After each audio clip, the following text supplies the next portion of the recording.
Hello, good morning everyone. Today I am explaining chapter number 3 in your book Working with Tables. In this chapter we learn about how to work in table कि आप table में कैसे work करोगे. A table is a database object. जो एक table होती है वो एक डाटाबेस ऑब्जेक्ट होती है. तो now first we discuss what is a database. Database is a particular information about any person. Database object जो हमारी टेबल होती है वो डाटाबेस का ऑब्जेक्ट होता है और टेबल का यूज़ हम इंफॉर्मेशन को स्टोर करने के लिए यूज़ करते हैं. अगर आप टेबल का यूज़ करोगे तो उससे क्या होगा, जो हमारी इन्फॉर्मेशन होगी वो एक प्रॉपर वे में स्टोर होती है. जो टेबल होती है, table is the combination of row and column. जो टेबल होती है वो हमारे रो एंड कॉलम का कॉम्बिनेशन होती है. एंड जो ये हमारे रो एंड कॉलम होते हैं हमारे स्मॉल रेक्टेंगल्स होते हैं जिनको हम सेल कहते हैं. सेल वो एरिया होता है जहाँ पर हमारे रो एंड कॉलम आपस में इंटरसेक्ट होते हैं. रो एंड कॉलम्स जो होते हैं उनको हम रेफ़र करते हैं as a record and field. जो कॉलम होगा वो फील्ड को रेफ़र करेगा, बिकॉज जो फील्ड होती है वो कॉलम को एक लेबल प्रोवाइड करती है जिसके थ्रू हम उसमें इंफॉर्मेशन स्टोर करते हैं और हमें पता रहता है कि आप इसमें किस टाइप की इंफॉर्मेशन स्टोर करोगे और किस टाइप का डेटा यूज़ करोगे. और जो रिकॉर्ड होता है रो में वो एक प्रॉपर पर्सन का, यानी कि एक सिंगल जो आपका पर्सन होगा या सिंगल एंटिटी होगी या उसका रिकॉर्ड होता है. यानी कि जो एक पूरी हमारी रो होगी हम उसको बोलेंगे वन रिकॉर्ड. जो हमारी सेल होती है डाटा की टेबल में वो क्या होती है, वो दो पार्ट में डिवाइडेड होती है, फील्ड और रिकॉर्ड में. A field is a name unit of information. यानी कि जो फील्ड होगी वो यूनिट ऑफ इंफॉर्मेशन होती है जो स्टोर करती है वन टाइप की इंफॉर्मेशन जो हमें ऑब्जेक्ट, वो किसी से भी रिलेटेड हो सकता है, किसी ऑब्जेक्ट से related. Each field has a data type determines the type of value that can be stored on under it. इसमें क्या होता है, जो हमारी फील्ड होगी वो डेटा टाइप को डिटरमाइन करती है कि आप इसमें किस डेटा टाइप को यूज़ कर कर किस टाइप की वैल्यू को स्टोर कर रहे हो.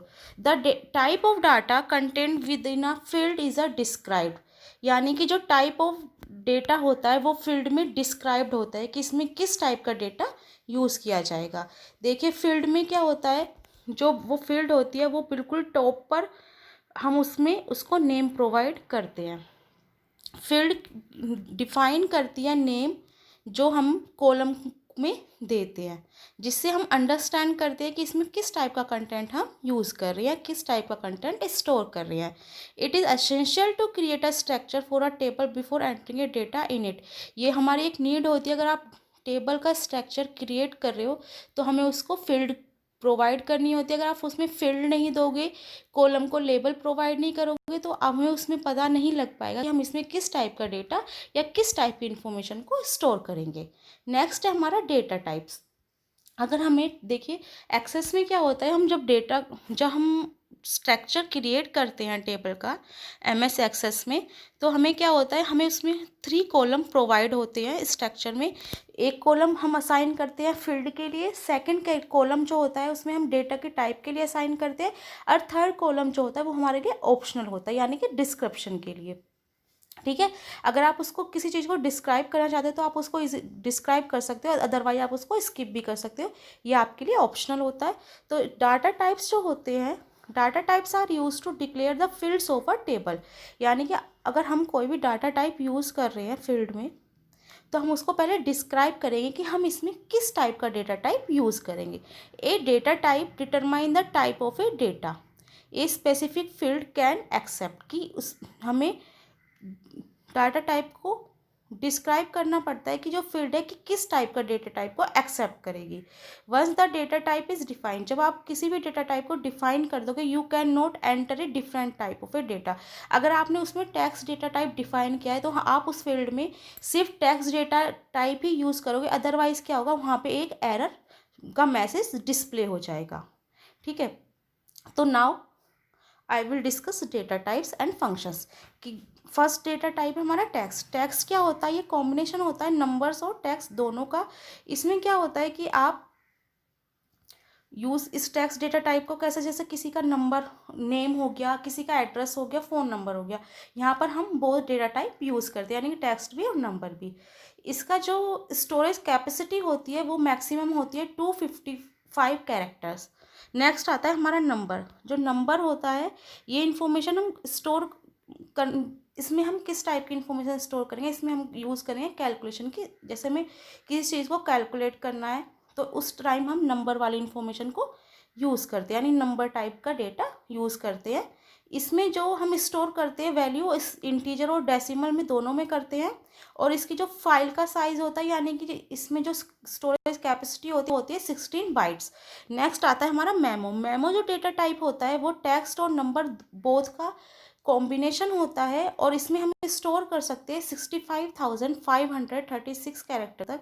और ये मोस्टली जो यूज़ किया जाता है, देखो फील्ड्स में हो गया, जैसे आपको कोई नोट्स लिखने हैं या कोई कमेंट्स करना है, कुछ डिस्क्राइब करना है, तो आप मेमो डेटा टाइप का यूज़ करोगे। नेक्स्ट आता है हमारा डेट एंड टाइम। डेट और टाइम जो होता है, डेटा टाइप जो होता है, इसमें हम स्टोर करते हैं, जैसे किसी का बर्थडे डेट हो गई, किसी की जॉइनिंग डेट हो गई, किसी की लिविंग डेट हो गई। तो इसमें क्या होगा, आप इस मतलब कि इस टाइप की इन्फॉर्मेशन के लिए इसका यूज़ करोगे। इसमें हम जो इसका मैक्सिमम साइज़ होता है डेटा टाइप का वो होता है 8 bytes. Calculation related to dates can be done in this field type. अगर किसी डेट की आपको कैलकुलेशन करनी है तो आप इस फील्ड में इस टाइप के डेटा को यूज़ करके आप कर सकते हो। फिर आता है ऑटो नंबर। ऑटो नंबर जो होता है ये क्या करता है, ये एक सीक्वेंस जनरेट करता है। अगर आपको कोई डेटा टाइप यूज़ करना है तो हमें अगर कोई न्यू रिकॉर्ड ऐड करना होगा टेबल में, तो हम क्या करेंगे, ऑटो नंबर का यूज़ करके उसको इजीली कर सकते हैं। इसकी स्टोरेज कैपेसिटी होती है 4 बाइट्स। येस एंड नो में क्या होता है, हमारे पास एक कंडीशन होती है कि या तो कंडीशन स्पेसिफाई करेगी येस को, या कंडीशन स्पेसिफाई करेगी नो को। यानी कि हमें एक कंडीशन प्रोवाइड की जाएगी, उसमें क्या होगा कि वो एक वैल्यू को स्पेसिफाई कर सकती है, और वैल्यू येस एंड नो भी हो सकती है, ट्रू एंड फॉल्स भी हो सकती है। सपोज डैट हम कह रहे हैं कि students can either be a male और फीमेल, तो कंडीशन क्या हो गया, तो वो मेल है या फीमेल है। ओके। OLE में क्या होता है, ये ऑब्जेक्ट लिंकिंग एंड एम्बेडिंग होता है। इसमें क्या होता है, हमारे पास 2 एप्लीकेशन होती हैं जो आपस में कनेक्टेड होती हैं। सपोज दैट एक डॉक्यूमेंट आपका माइक्रोसॉफ्ट वर्ड में स्टोर है और कुछ इन्फॉर्मेशन आपके एक्सेल में स्टोर है, तो हम उन दोनों को लिंक करने के लिए हम इस वाले डेटा टाइप का यूज़ करते हैं। फिर आता है हाइपरलिंक। हाइपरलिंक क्या होता है, हाइपरलिंक में जो डेटा टाइप होता है, मतलब कि एक इसमें हमें सपोज करो हमने कोई प्रेजेंटेशन बनाई है और उसमें हमें कुछ चीज़ नेट से ली है, तो हमने उस वेबसाइट का लिंक लिया और वहाँ पर पेस्ट कर दिया। तो इसमें क्या हुआ, वो वेबसाइट का जो लिंक है हमारी प्रेजेंटेशन से कनेक्टेड हो गया। तो इसके लिए हमने यूज़ किया हाइपरलिंक डेटा टाइप। फिर होता है लुकअप विजार्ड। लुकअप विजार्ड में क्या होता है, A lookup wizard helps you to create a field whose value are chosen from the values in another table query। यानी कि इसमें क्या होता है कि 2 टेबल जो होती है वो आपस में कनेक्टेड होती है, और हम क्या करते हैं, हम 1 टेबल की वैल्यू को दूसरी टेबल में यूज़ कर लेते हैं। फिर उससे क्या होता है, इस चीज़ में हम क्वेरी का यूज़ करते हैं जिससे हम इजीली उसको फाइंड आउट कर लेते हैं। फिर नेक्स्ट आता है हमारा अटैचमेंट। अटैचमेंट क्या होता है, जैसे सपोज डैट हमें किसी को कोई चीज़ सेंड करनी होती है, जैसे इमेज है, स्प्रेडशीट फाइल है, या कोई डॉक्यूमेंट है, चार्ट्स है, अनदर टाइप का कोई भी आपका डेटा है, तो आप क्या करोगे, अगर आपको सेंड करना है तो हम अटैचमेंट का यूज़ करके उसको इजीली सेंड कर सकते हैं। फिर आता है कैलकुलेटेड। कैलकुलेटेड क्या होता है, this data type is use when a user creates table field the calculate value. इसमें क्या होता है, जब कोई हम कैलकुलेट से रिलेटेड डेटा क्रिएट करते हैं टेबल में, तो उस टाइम हम इस वाले डेटा टाइप का यूज़ करते हैं। फिर आता है रिच टेक्स्ट। रिच टेक्स्ट में क्या होता है, रिच टेक्स्ट में क्या होता है, in this text, in this data type जो हमारे फॉर्मेट होता है, फॉर्मेट होता है, सपोज आप करो किस चीज़ को हाईलाइट कराना चाहते हो, तो उससे क्या, उसको हम कंट्रोल कर लेते हैं, ठीक है, उसके फॉर्म को कंट्रोल कर लेते हैं, उसको हाईलाइट कर लेते हैं विद अ कलर। नेक्स्ट आता है views of a table. Views of table में क्या होता है बेटा, जो हमारी टेबल होती है हम उसमें 2 वेज में वर्क करते हैं। First way is a design view and second way is a data sheet view. In design view we can create a structure of a table.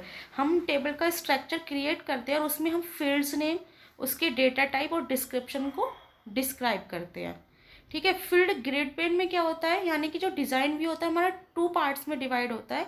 First हमारा field grid pane and second है field properties pane. In this pane you can define the field name. इस pane में क्या होगा, हम define करेंगे field का name. Field name जैसे सपोज करो रोल नंबर डाल दिया, उसमें स्टूडेंट्स नेम डाल दिया, उसका father name, address, city etcetera, ठीक है। तो फिर जब हम फील्ड नेम में हमने फील्ड नेम डिफाइन कर दिया है तो उसके बाद क्या होता है, हमें डेटा टाइप यूज़ बताना होता है कि डेटा टाइप किस टाइप का है। देखो सपोज करो रोल नंबर में हम नंबर वाला डेटा टाइप यूज़ करेंगे, एंड उसका जो नेम होगा उसमें हम टेक्स्ट यूज़ करेंगे, एड्रेस में टेक्स्ट एंड नंबर बोथ, ठीक है। तो इसी तरीके से हम उसमें डेटा टाइप को डिफाइन कर देते हैं। और description is optional, you can use it और not, it depend on you, ठीक है। फिर नेक्स्ट आता है हमारा फील्ड प्रॉपर्टीज पे। This section is use to set properties for the fields define in the table. जो ये वाला हमारा पार्ट होता है फील्ड प्रॉपर्टीज का, इसको हम किस लिए यूज करते हैं, हम इसको यूज करते हैं जो प्रॉपर्टीज हमने डिफाइन की हुई हैं उसमें हमें उसके फील्ड्स को हम डिफाइन करते हैं टेबल में, ठीक है। कि जैसे फिर रोल नंबर को करोगे, सभी चीज़ें हमें करनी होती है डिफाइन। फिर आता है data sheet view. Data sheet view जो होता है, जब हमने डिज़ाइन व्यू में अपना वर्क कंप्लीट करे थे, यानी कि टेबल का स्ट्रक्चर पूरा हमने डिस्क्राइब कर दिया, उसको डिज़ाइन कर दिया, अब हमारा नेक्स्ट पार्ट आता है एंड डाटा को एंटर करने का। तो उसके लिए हम यूज़ करते हैं data sheet view. The data sheet view is use to enter data in a table. Data sheet view का यूज़ इसलिए करते हैं वो टेबल में डाटा को एंटर करने के लिए। When U double click the table name, जब आप टेबल पर डबल क्लिक करोगे टेबल के नेम पर, जो हमारा नेविगेशन पेन है उसमें क्या होगा, वो ओपन हो जाएगी, ठीक है। It opens the table in the data sheet view, okay. फिर आता है switching between views. Microsoft Access allow you to switch from one view to another by following either of the two options. जो हमारा Microsoft access होता है वो क्या होता है, जो हमारे व्यूज़ होते हैं जैसे डिज़ाइन व्यू और डाटा शीट व्यू है, इसमें क्या होता है स्विच कर देता है। तो हमें क्या करना चाहिए इसके लिए, click on the view option. आप व्यू ऑप्शन पर क्लिक करो, जैसे आपने व्यू ऑप्शन पर क्लिक किया तो जो हमारा व्यू ग्रुप है वो ओपन हो जाएगा, ठीक है। View group open, view group on the home tab to change the desired view. और जो आपका होम टैब है वो डिजायर्ड व्यू में चेंज हो जाएगा। नाउ सेकंड, मतलब कि सेकंड वे क्या है, इस तरीके से भी कर सकते हैं हम। Click on the design view, आप डिज़ाइन व्यू पर क्लिक करोगे और data sheet view buttons at the right corner of the status bar. और जो आपका design view data sheet view है वो कहाँ पर शो होगा, राइट कॉर्नर, स्टेटस बार के राइट कॉर्नर पर शो होगा। फिर आता है क्रिएटिंग अ टेबल, कि टेबल को क्रिएट कैसे करते हैं। A table can be created in a various ways, some of them are. जो एक टेबल होती है वो आप उसको कई तरीक़ों से क्रिएट कर सकते हो। फर्स्ट है हमारा जो वे है वो है क्रिएटिंग टेबल्स इन अ डिज़ाइन व्यू। टेबल को आप डिज़ाइन व्यू में क्रिएट कर सकते हो। Creating table by using templates. देख बेटा टेम्पलेट्स क्या होते हैं, ये हमारे रेडीमेड होते हैं जो पहले से ही बनाए हुए होते हैं, प्री बिल्ट होते हैं। बस इसको क्या करना होता है, हम इनको यूज़ कर लेते हैं अपनी नीड के अकॉर्डिंग, और उनको हम मतलब कि आप इनको डाउनलोड करोगे और उनको यूज़ कर लोगे। फिर आता है क्रिएटिंग टेबल इन ए data sheet view. Third step है हमारा कि डाटा शीट व्यू को यूज़ करके आप टेबल को क्रिएट कर सकते हो। देखिए तो यहाँ पे हमें क्या है, हमें बताया गया हुआ है कि डिज़ाइन व्यू को यूज़ करके हम कैसे टेबल को क्रिएट करेंगे, ठीक है। तो बेटा डिज़ाइन व्यू का मैंने ऑलरेडी प्रैक्टिकल वीडियो प्रोवाइड की हुई है आपको, please you can watch it in my our CBSE computer channel, ठीक है। आप उसको उस पर देख सकते हैं easily. Thank you, have a nice day. I hope you can understand this video easily.